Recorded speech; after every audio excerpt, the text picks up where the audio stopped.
All right, ladies and gentlemen, and welcome back to another episode of your favorite podcast. Yes, and it's your boy Leo. Make sure you follow at Brooklyn Libra, and joined by my lovely co-host, London. I'm on pause. Mannequin challenge. What up, y'all? It's your man, London Reese. At me, follow me, like my stuff or whatnot. Share it, stream it, all those things. Well, welcome back, London. We miss you. Thank you. Yes, I You forgot. were not with us last week. Welcome back. Yes, God. And it's me. It's your girl. It's your boy, Corey, whatever you want to call me. Follow me on all social media platforms. Corey Face. Oh my goodness. Philip Wilsell, hello. Right. After that interesting introduction, a lot to talk about today, fellas. A lot to talk about today. Again, London, you were missed last week. So glad to have you back. Can't wait to just dive into today's topics. And yes, and so first topic at hand. So as y'all know, the one and only Queen B is dropping her album tomorrow. Rumor has it though that at midnight. Rumor has it though it was leaked overseas in France from some record store or something like that. So people were like really upset at the fact that the song was leaked. But I'm gonna let y'all have this one. What y'all think the album's gonna give? Everything. And I'm not even a Beyonce fan, even though she's a part of my group, because, I'm always Michelle Williams. But I think this album is going to be sickening. Like, Break My Soul already was like a vibe. It didn't do nothing. It didn't do nothing for you, Leo. You already introduced it and was like this. Very uninterested. Oh, you don't like Break My Soul? Break My Soul was a vibe. I felt like I was trapped in a 70s disco ball, and I just wanted to. It was different. You have to expand your horizon. Yeah. My horizon expanded. I'm an 80s baby. I'm an 80s the baby. house music? I'm musically eclectic. I just didn't like the song. Thank you, London. And that's okay. There's it's nothing but house beat. It's nothing but house beat, baby. I never was a house beat kind of guy. Even back in the day when I would go to the club, I would not be in the house room. I was in the reggae. Did you like Drake album? Okay, then it makes sense then. Okay. At least you're not just a Beyonce hater.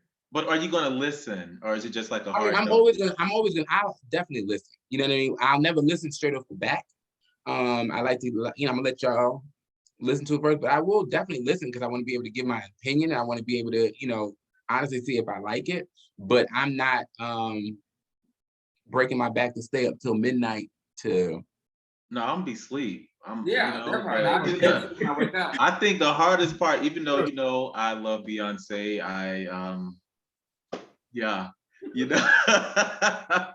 Let me ask you guys a question. So, what do you think about? Apparently, wait, I ain't even finished my thought. Because that's Beyonce. She done channel Beyonce right there. I know that. So that's why I was trying to move it along. That's why I was trying to move it along. The days of the big 8 counts and, the B-Day and stuff like that, I feel like they may be a little gone. Maybe it'll come back on like the Renaissance Part 2 or whatever. Mm-hmm. Maybe that will be something that's explored then. But go ahead, Leo. I mean, at the end of the day, the girl can sing the ABCs, and y'all are gonna go crazy. It don't matter if she put out a song that says "pop pop pop pop," or "you niggas ain't shit." Y'all gonna be like, ah! So it really don't matter. It sounded like some K Michelle songs that's just like that, wasn't it? Need I say less? Because moving on. What she got going on in her life? So basically, the number one R&B song on radio. But Can't Raise a Man.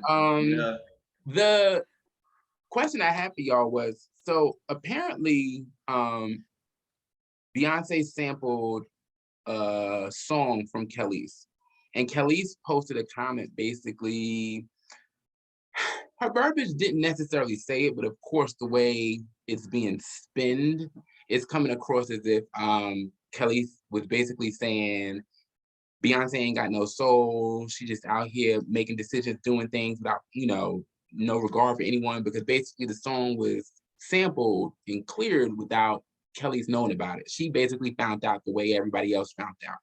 And this is actually the second time that this has happened with this particular album, where the artist knew nothing about it. Now, granted, it's all about who owns it. But what are your thoughts on it? Do you think that if someone samples an artist's song, whether they wrote it, own it or not, because the artist is the person that pretty much brings the song to life and is performing the song, do you guys feel like that artist, something was taken away from that artist, or that artist should be communicated to when it comes to sampling? I would just wonder if it's even a song that we would know from Khalees. And then owner to owner, you're not going to contact the servers to get something done. You're going to contact the owner. So but I think it's more so from what's the conversation about? Artist. Think about it from the perspective of from artist to artist, because they're both artists. Ownership. But I think if the song is ownership, well, she owns them now. Like I think if Beyonce were to sample I don't know, a song that was a hit that majority of people know from a different artist, then okay. But if it was something that was one of the songs on a previous album, Before I Let Go, I'm sure that was a convo conversation. A conversation, exactly. That was a conversation. Somebody worth having a conversation with, maybe. The crazy part, maybe it's just me, but Khalees bring the boys to the milkshake. That's what I left her. So I didn't really know, I wasn't really feeling Khalees. Not that's when you left her. It was Bossy for me. Bossy was that too. I was about to say. So to me, I would just feel okay, yeah, Beyonce sampled my shit. I'm gonna give kudos, but behind I get a little check. I'm gonna be like, girl, what's up, sis? Am I getting, some of these royalties? But as far as her, well, they done did this before. Girl, Khalees, girl, who is really coming to your concert? Who buying your album? Right, are you selling out concerts like Beyonce is, baby? Let's you can't do that. No, you can't do that. Of course she's not selling out concerts, but I'm pretty sure when she's being booked at what is the name of that place in New York on 42nd Street up down the next door to BB King's? I'm pretty sure she can sell out BB King's. It's a okay, you think she could? Okay, that's a small venue. Next, yeah, right. But that's the thing, girl. They on two different levels. I just feel like you should be honored that she want to sample something because of Beyonce's statue. I will say in a public eye, I'd be like, oh my God, thank you so, giving kudos. But behind closed doors, I'd be like, hey, sis, am I going to get some of this money that you getting off of that? But doing that in front of everybody, to me, it's like, girl, Khalees, all we know about is Bossy and milkshakes, and then you and Nas situation. And then it's just like, okay, girl, you doing what you doing. Okay, no see, no shade. Because, at the end of the day, everybody knows they go up for Beyonce. So, anybody that goes against Beyonce, ask Carrie Hilson. Well, I think it also goes to as well just the, there's no such thing as bad publicity. So if you want relevancy in today's time, then having Beyonce sample a song, not getting your approval is something that you can hold on to for a week or so. So that could be part of it. So just wanting to be, in the media. And maybe it's not her, but her team wanting to be in the media. What is she doing right now? I can tell you, I can tell you what she's not doing. I can tell you she's not charging fans $1,000 to come take a picture with them like our good friend Chris Brown. Bye. That's I can tell you what. Yeah, so Chris Brown did a meet and greet in which he charged his fans $1,000 to take a picture. Now, let me go on record by saying I don't know what fully all was included with this $1,000. My hopes are your admission to the concert. This was some type of VIP package where you paid $1,000. You got to view the concert, you got to come backstage, and then you got to take a picture with them however you wanted. Now, I will say I did like that in each picture, he genuinely looked like he was he boyfriend material. He was boy that was they man. For $1,000, he better look like Period. For $1,000, season and everything else that he need to do. For $1,000, I better know what hotel you staying at, the room number, and the key better be in the envelope with my ticket to the concert. See, you hear that in the envelope. So it sounds like to me, Leo, what you need to tell her? What you telling us here? Whoa. You know how they Keep on it. I'm just saying. For $1,000. Now, granted, somebody had put in the comments, because there's always been this going back and forth with the fact that Chris Brown is today's Michael Jackson on that statue. Now, I see the look, London. I see the look. Okay. Now, I agree with that 100% from an entertainer standpoint. From an entertainer standpoint, yes. Chris Brown sing. I would say Usher, not Michael Jackson, baby. Usher, yeah. Even in Usher's prime, he still couldn't compete with Chris Brown dancing. But as far as Michael Jackson gave you production, Chris don't give you production. Chris gives you dance. Chris is selling out amphitheaters. How is that a comparison?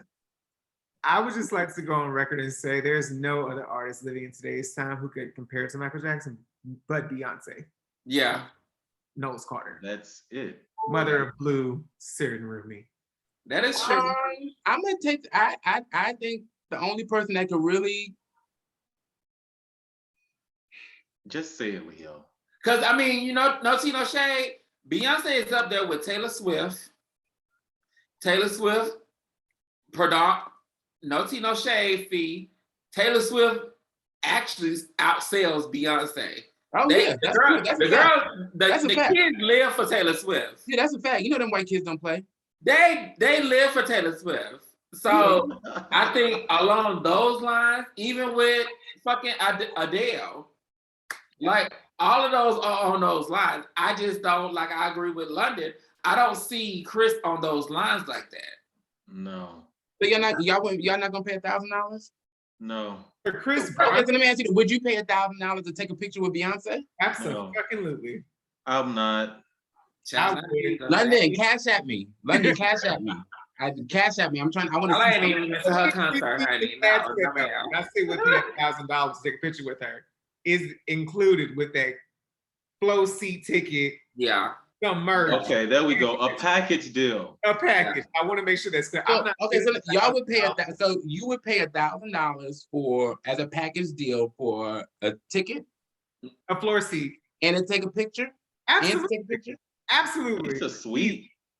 Easy. However, I would not spend $1,000 just to take a photo with her. Like, I feel as though I can get a photo with you anytime. Like, I'm glad I'm hearing all of this because in October, when October rolls around and we on the white sandy beaches of Mexico, I'm like, my friends is ballers. They got it. Like, Mike. I'm in between. That's why I said no. No, I'm a single parent. I'm in between blessings. Always say that. No, I feel like, but so this is the thing, especially with the package deal. It's the experience. I'll pay for the experience. Yeah. I can experience in my living room on the TV too.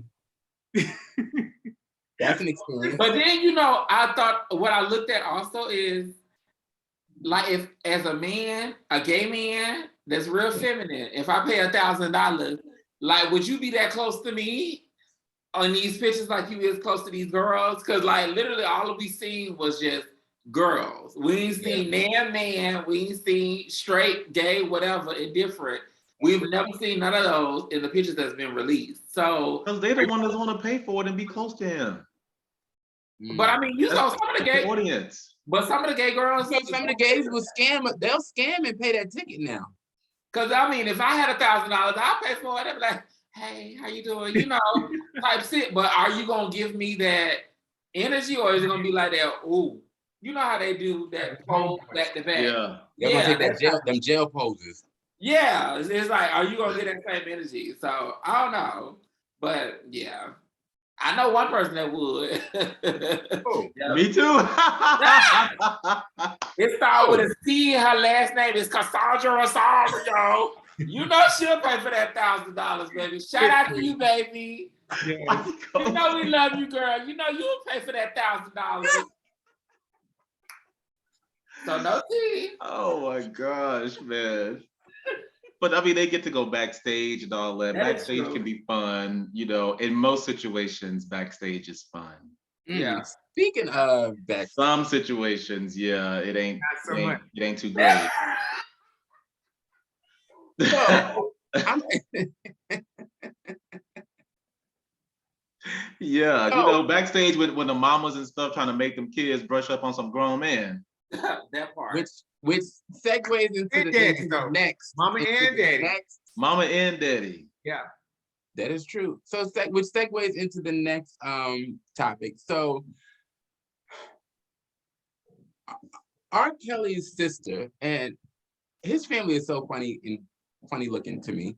But R.Kelly's sister did an interview in which she says she feels as if the real victim is her brother, because these so-called victims sought him out.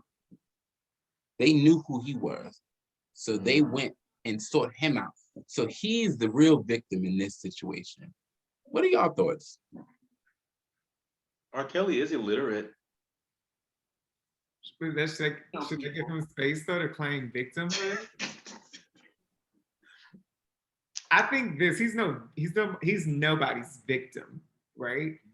No. Especially from like, I mean, I think he said he was molested as a kid too, and then even to Fee's point of him being illiterate, like, you know, there's some negligence, I would say there, but I don't think he's anybody's victim at his big age, and with the decisions that he chose to make at his big age.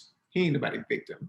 I do find it interesting. I don't know if y'all saw the article that was like, it was published court records from a daughter and her mom. It looks like text messages that was basically her egging her on, like, do this, do that, and he's gonna be this, and he said this, and, you know, sending her on trips to his concerts and okaying her going to different concerts by herself. And I want to say that she was like 16 or 17. From the beginning, I've always said younger than that. Right. And yeah, probably younger than that. And then, you know, I won't call him the victim per se, but these people did, I feel like they set him up in certain ways. That's real. Like, I'm not gonna take that away from him. Like, these kids out here look grown. Yeah. And you know, that is up to you to verify things, but if you talk to any high schooler, just wait and see who's getting picked up and who picking them up. That's true. But go ahead, Leo. I think, you know, I don't want to say like he was set up, right? Because I feel like to be set up, you have to kind of not know. You the fuck knew them with some kids, okay? You knew those were some fucking kids. No one set you up. I do think that the same way he's being held accountable, parents of those kids that brought them to them shows, that pushed them backstage, like this mother that sent them on flight to go see his shows, should be held accountable in the same manner. Yeah. Because it's not a setup. You're now soliciting prostitution. Okay? That's what you're doing. If you really want to break it down, you are soliciting prostitution. You are telling your daughter or your son or whatever, go. That's R.Kelly. Suck his dick. Do whatever you need to do. Get them. You know, Nana. Oh, we got to put it in whatever. You soliciting prostitution, and that's the way I look at it from the parental standpoint. You know what I mean? And try to get signed because they was all doing the same thing. Right. Trying to get signed one way or another. Whatever it takes. Yeah, I would definitely say that there's something to the parents, because in my experiences in the professional world and working in different various communities, I definitely know there are parents that are like that, who will push their kids up to do things just so they can get something out of it, right? So I do agree, like the parents who were involved and took those kids or sent those kids to those concerts need to be on trial too. Because they definitely ain't nobody victim either. We want our daughter back. We want our daughter back because the money train stopped. Yeah. Okay. You know what I'm saying? We coming forward because the money train doesn't stop. So, yeah. And then at the end of the day, child, he peed on somebody. It was a whole video out there. He peed on somebody, baby. No, Like, wait. no. Now from that perspective, like, look, these people be in the water sports, okay? But again, it was a young girl that he peed on. Like, come on now. Like, and to me, her mama probably was in her ear and said, whatever he want to do to you, baby, just let him. But I feel like the lifetime series that they had, they really, R.Kelly.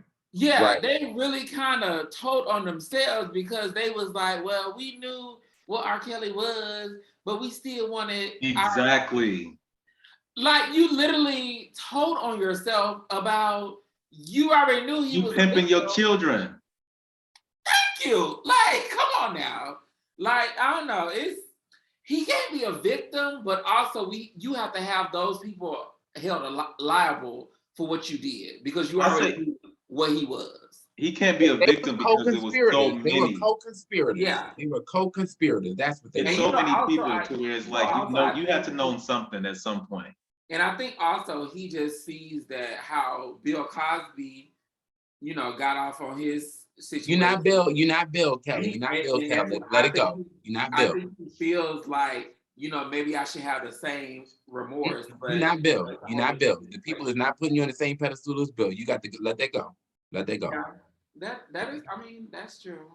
But R. Kelly, you had some good hits or whatever, but do y'all still listen? Do y'all still play his music? Do y'all still play his music? Yeah. Not really. No? Not even like Isn't it removed from everything? Well, on Apple Music, you can't play his radio. I think you can play one of his songs, but you can't play his radio on Apple Music. Yeah, I don't. But I still love "Stepping in the Lane of Love," baby. I mean, he put out some songs now. Like he did. He definitely did. He definitely did. He was definitely talented. I would definitely say that he was definitely talented. It's just heartbreaking that he went that route to, go to young girls. So, yeah. Prayers up for you, R. Kelly and things of that nature. Hallelujah. I just want to skip the news. I'd be like, he still be in the news. That's what I be thinking all the time. Like he's still. Yeah, that's what I be saying too. I be saying the same thing. Well, y'all ain't got nothing else to talk about. I mean, we do. We do got some more to talk about. Speaking of things to talk about, so this past weekend, a pastor from my neck of the woods back home in Brooklyn was robbed in his church for over $400,000 in jewelry and things of that nature. Now, this is the kicker / key. Okay, so if y'all have not seen the video, followers, listeners, please go watch the video of the robbery. Okay, the man had, like, with the video, it was like came up. He had sheets pinned to the wall of his parish or whatever you call it. I don't know, his church. And you can see he's at his pulpit doing his little sermon, blinged out chains on in the hood of Brooklyn. And then all of a sudden you just see to the floor. Meanwhile, there's I don't know if he was a parishioner, if he was an altar boy, whatever he was, or whoever he was sitting in the background in the chair just looking like, that's Leroy. He just ain't here. And I see him at the cookout. But anywho, apparently guns was put on his wife, his daughter, which none of this you see on camera. And people are questioning if this was some type of fraud or what kind of foolishness could this might be, because, so little backstory, we're gonna rewind a little bit. Our good bishop, did 20 years in jail for scamming. It's the laugh for me, London. He did 20 years in jail for scamming, and he found the Lord while incarcerated, and came out and started following in a church, and people is very well connected with rappers, a lot of hood niggas from Brooklyn, Pop Smoke, rest in peace, and things just a bunch of different hoodlums he's associated with. He's always blinged out, always like showing flashy Maserati, drop top, Bugatti, like just flashy. But his church looked like a $2 box. He ran out of money. So my question to you guys is, and this is a question that people have been talking about, is so as a man of God, someone who is supposed to be preaching to the mass and pouring himself into the church to be able to bring more people over to the light or whatever you want to call it.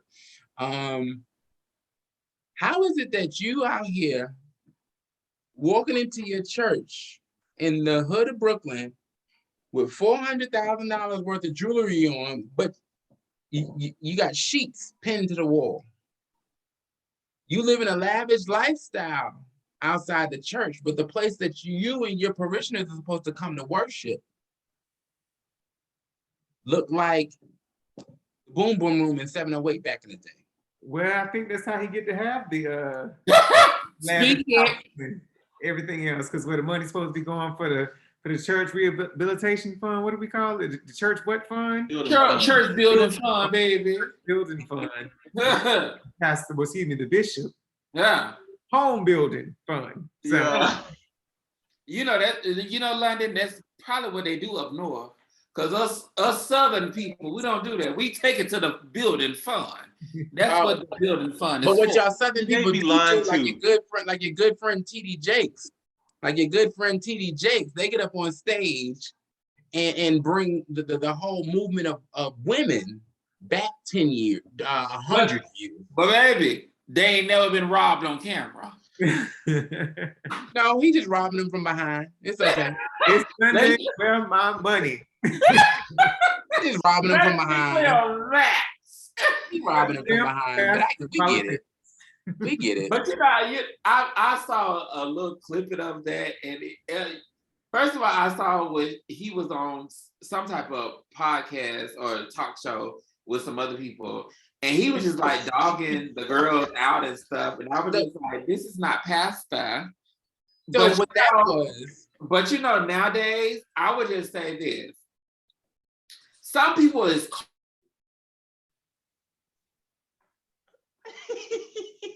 Oh, Corey, you froze.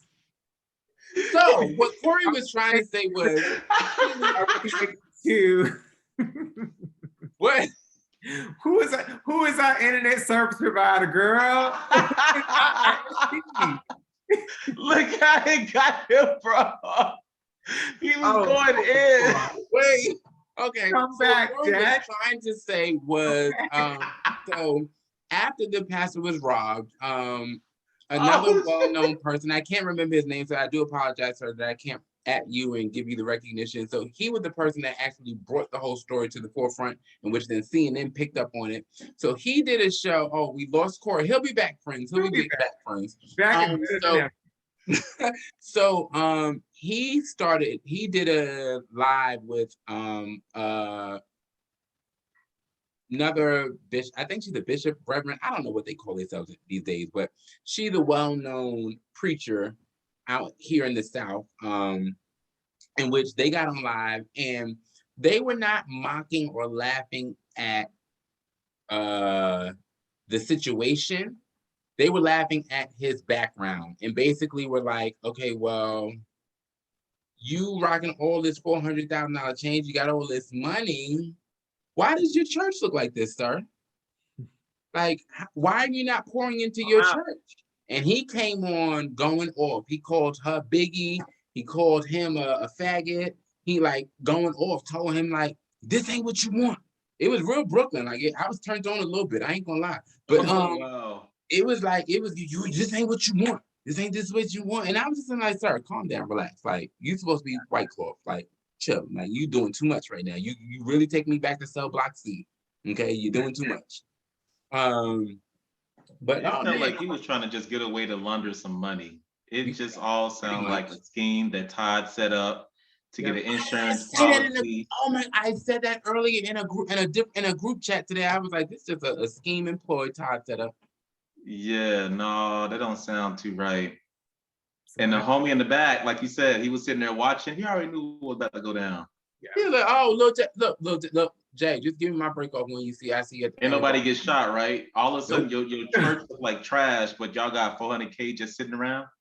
Yeah. No, he had 400K sitting on his neck. Sit on his neck. They took the jewelry and stuff. Give that man about a year. He gonna probably be back in jail. I'm trying to tell you. I hate to say it, but damn. I mean, I do too, because he was in there for 20. But scamming is in him. I mean, I'm trying to say, I guess once it's in you, you just can't. There's no going back.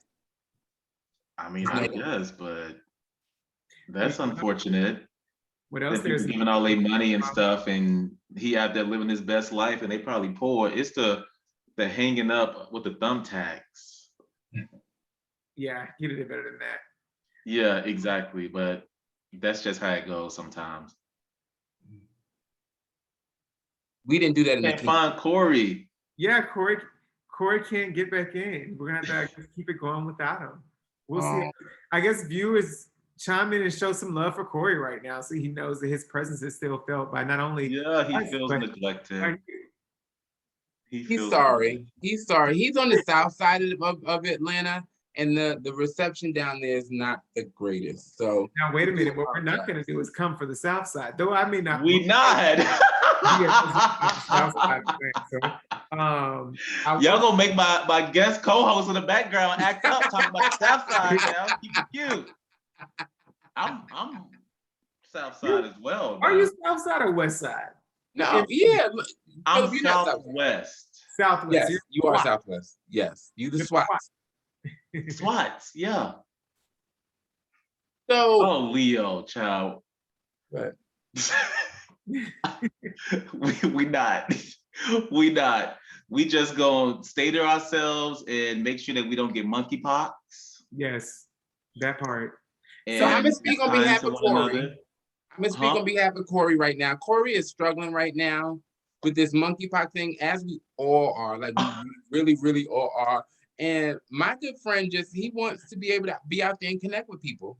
And he can't connect with them the way he wants to connect with them. Yeah.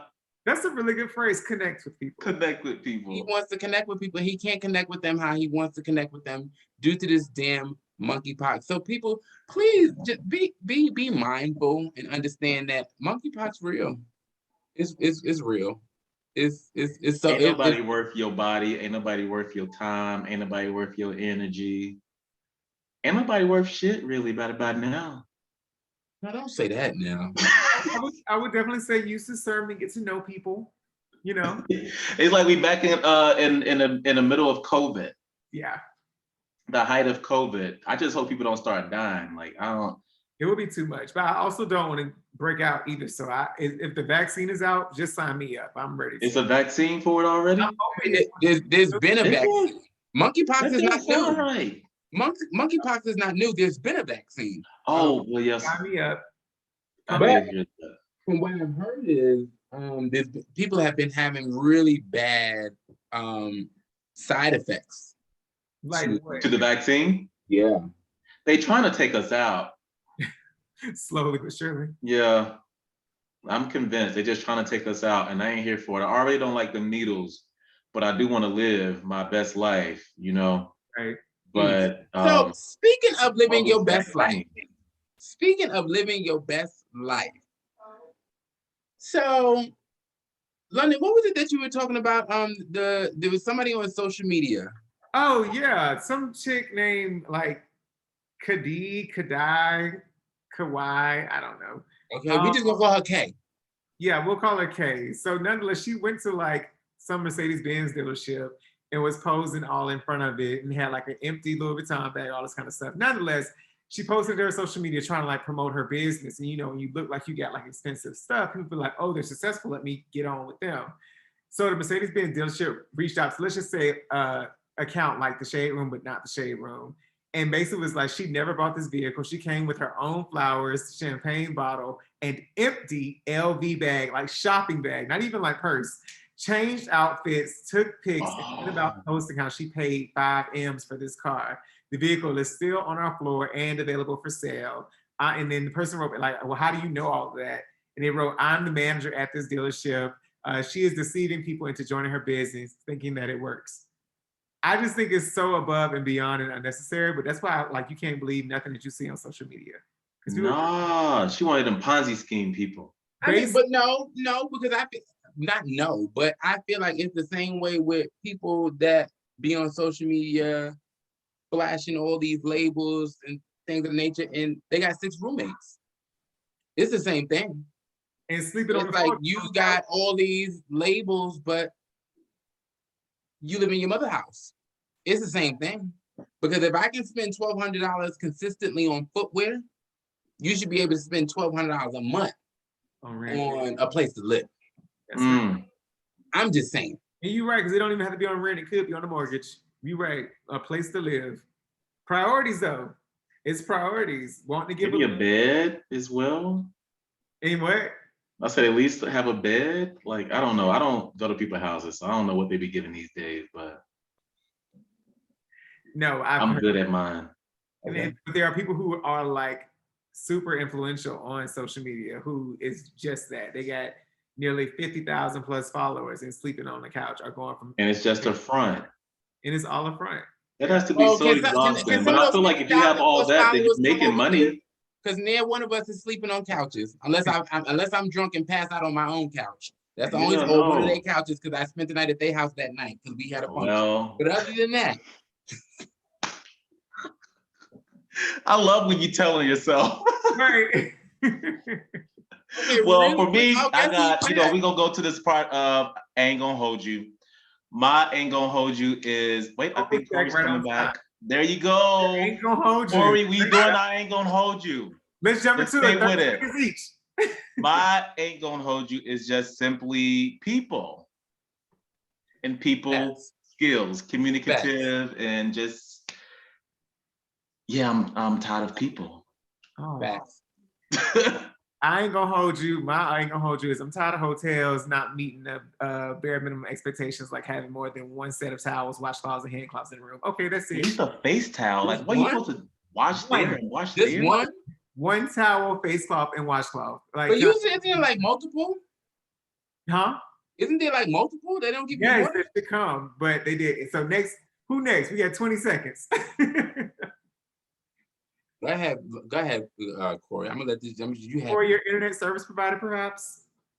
I don't know what it is. I'm not gonna hold you. I don't like this shit. Like, this is real basic and real real ghetto. I don't like this. I don't like this. I do not like this. Like, I'm having a real trigger right now. I am like really triggered. I feel like I need to go smoke a hookah and just take a pill. But oh my God, Leo, come on. Over here at Yes, and we do not condone drugs over here unless they're prescribed by a medical professional. But anywho, my ain't gonna hold you is I ain't gonna hold you. I'm kind of with Philip. I'm tired of people. Well, be sure to follow us, like our page, and follow and subscribe. I love you guys, though. I love people. I'm just like in the moment. The fans do too. Show Corey love in the comments, y'all. Please do that. Baby follow him, Corey Face, on all platforms. Follow me at fresh black nails on you. Well, that they chip too, honey. Like.